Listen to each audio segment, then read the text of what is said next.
I turned my boyfriend's trauma into a running joke for my friends.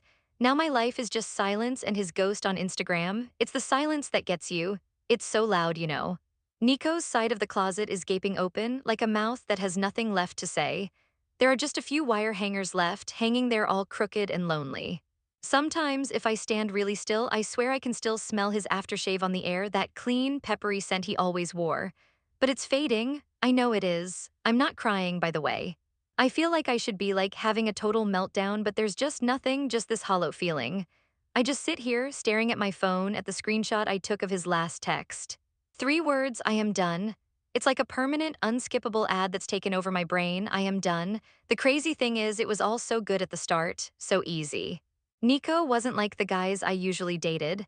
He was a UX researcher for some tech company, a job I still don't fully understand, but the essence of it was that he was thoughtful. Like professionally, deeply, fundamentally thoughtful. A date with him wasn't a whirlwind of bar hopping and ending up somewhere you didn't recognize. It was him remembering I'd mentioned a love for old Italian movies and finding a tiny, restored cinema playing a Fellini festival. It was him getting genuinely excited about making pasta from scratch on a Tuesday night, meticulously kneading the dough while explaining the science behind gluten development. He wasn't about grand gestures, he was about the quiet, invisible ones. He noticed I always misplaced my keys, so one day a little magnetic hook appeared by the door with a goofy label that said Cora's Chaos Catcher. My friends, of course, thought he was a bit of a project. He's so nice, Cora, my best friend Jenna would say, drawing out the nice like it was a 4-letter word. They were used to Wheeze. Ah, Wheeze, my ex. The charismatic, tattooed bartender who was a walking, talking anecdote. A relationship with Wheeze meant you always had a story for brunch. The time he tried to serenade me outside my window at 3 a.m. and set off a car alarm, or the time he decided we should spontaneously drive to another state for a concert and forgot to book a hotel. It was exhausting, but it was great material. With Nico, my stories were about how he'd alphabetized my spice rack. The laughter at the brunch table was polite. I think that's where the poison seeped in. I loved the stability Nico gave me, but God, I craved the validation my friend's sharp, appreciative laughter gave me more. I felt like I was losing my edge. And the worst part, the part that's really eating me alive now, is that he warned me. He laid the blueprint for his own destruction right in my hands, and I still ignored it. We were maybe 3 months in, lying in bed after watching some movie. It was late, that quiet, confessional time when people tell the truth. He was talking about his family, about his older brother, David, the golden child. He's a surgeon now, of course, Nico said, just staring at the ceiling. Perfect wife, 2 perfect kids. Growing up, our house had this wall of fame in the hallway. It was all David. Trophies, academic awards, photos of him shaking hands with someone important. My side was just empty wall. He took a breath. It was just a constant thing. Why can't you be more like David? Every report card, every soccer game, I felt like I was always coming in second place in a race I didn't even know I was running. He turned to look at me then, and his eyes were so serious, so raw. I can't do that again, Cora. I can't be in a relationship where I feel like I'm constantly being measured against someone else, even as a joke. It just breaks something in my brain. I remember feeling this wave of fierce protectiveness. I cupped his face, my thumb stroking his cheek. Hey, I said softly, look at me. You'll never have to worry about that with me, ever, I promise. And God, I meant it. I really, truly meant it in that moment. I felt like I was the one who could finally make him feel seen for exactly who he was. What a fucking joke. That promise lasted, what, a month? The first time I did it, it was small. We were out with my friends, a big group at a loud bar. Someone was telling a story about their boyfriend's terrible cooking, and everyone was laughing.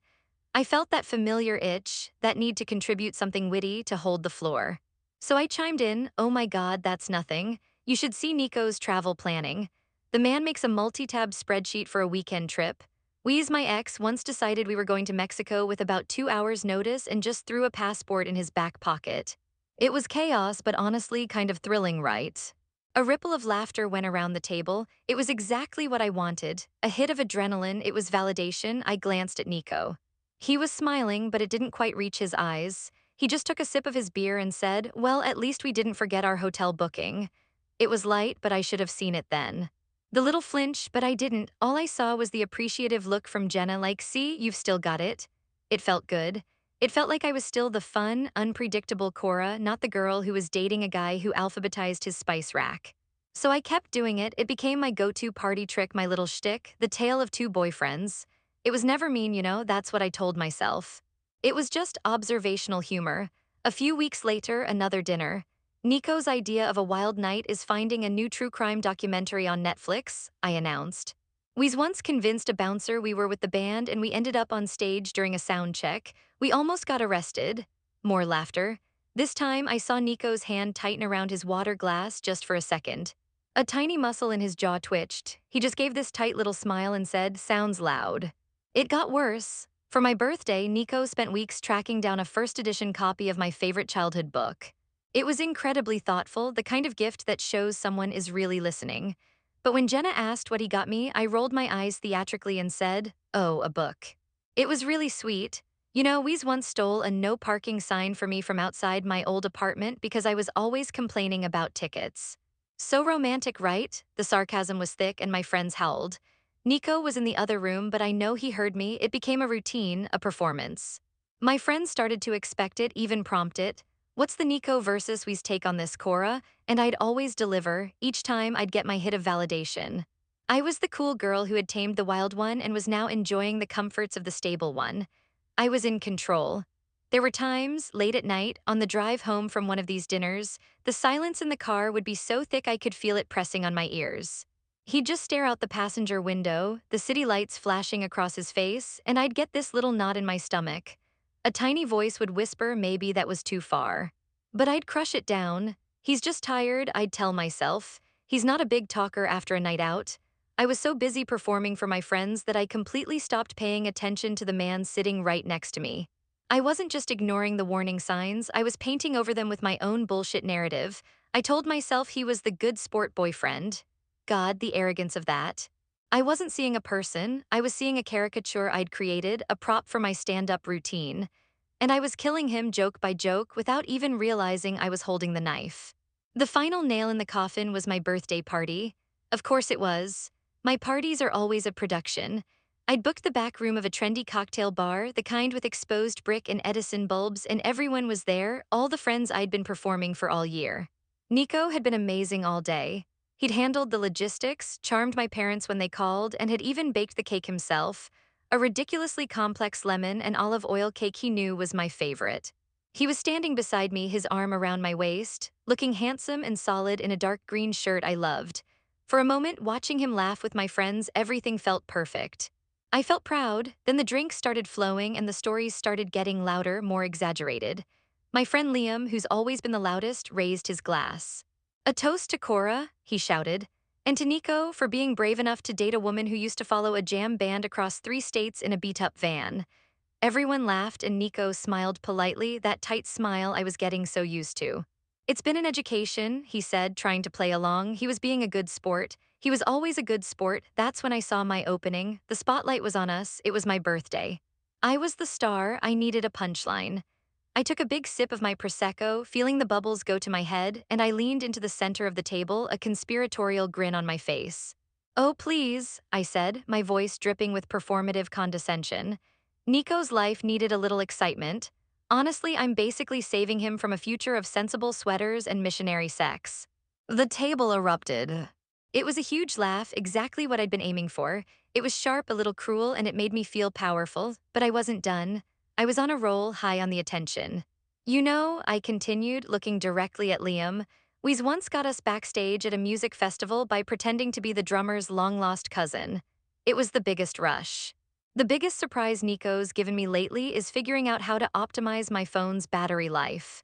I finished with a flourish, taking a bow like a stand-up comedian who just nailed a set. Silence, it was instantaneous. The laughter died in the air like a switch had been flipped. It didn't just get quiet, the entire energy of the room curdled. My friends weren't looking at me with admiration anymore. They were looking at me with a kind of horrified pity. Jenna's eyes were wide, her mouth slightly open.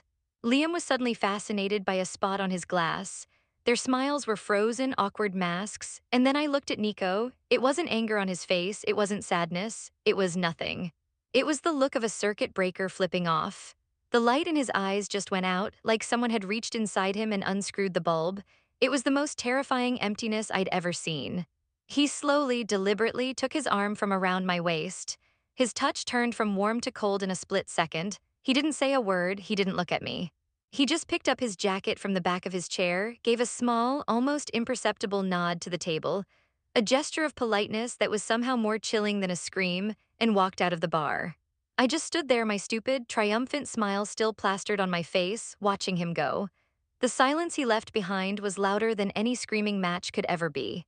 I could hear the ice clinking in people's glasses, the low thrum of music from the main bar.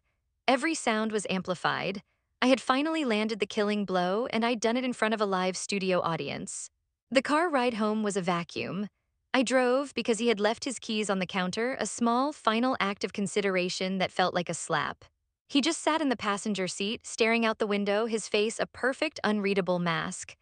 The silence was so absolute I could hear the hum of the engine, the tiny click of the turn signal, the sound of my own breathing, which was suddenly way too loud. I tried to fill the void, first with a joke. Tough crowd, huh? Nothing, then with an excuse. Liam was just being an idiot, I was just playing along, still nothing. He didn't even blink. When we got back to our apartment, the tension was suffocating.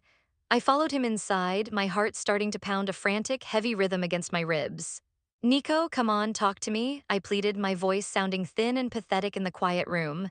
It was a stupid joke, it was my birthday, I was drunk. He didn't answer. He just walked straight into our bedroom. I heard the closet door slide open. I thought maybe he was just getting changed, that he was going to sleep on the couch, that we'd have a big, ugly fight in the morning. But then I saw him pull out the duffel bag he kept on the top shelf for weekend trips. That's when the panic hit me cold and sharp. What are you doing? Nico, what the hell are you doing? He started taking clothes from the drawers, folding them with a calm, methodical precision that was terrifying. T-shirts in a neat pile. Socks rolled into perfect balls. No anger, no frantic movements, just a quiet, determined efficiency. I started to babble, words tumbling out of my mouth. Okay, I'm sorry. I'm so sorry. It was a horrible thing to say, it was mean, and I'll never do it again, I promise. Just please stop packing.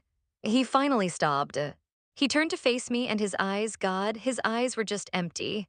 All the warmth, the affection, the nerdy spark he always had, it was all gone.